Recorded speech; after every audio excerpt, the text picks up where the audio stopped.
नाज़रीन, मोरो मां जानी जुमानी जी अव्हां ताईं ख़बर पहुचायूं पिया। मोरो DSP मैडम फ़ाइज़ा सुटर जी अचण खां पोइ मोरो में केतिरा ई वॾा केस हल कया ऐं शहरियुनि खे तहफ़ुज़ फ़राहम कयो वियो आहे।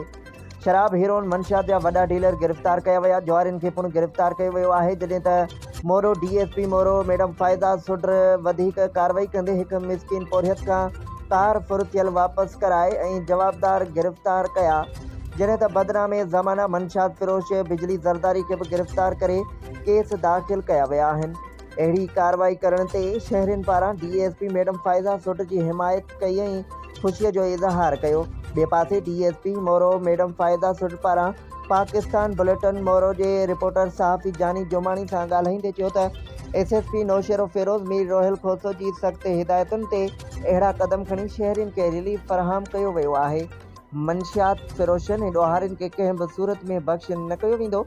मंशियात फ़िरोश ऐं ॾोहारियुनि खे घुरिजे त सभु ग़लति कम छॾे इज़त जी ज़िंदगी गुज़ारनि।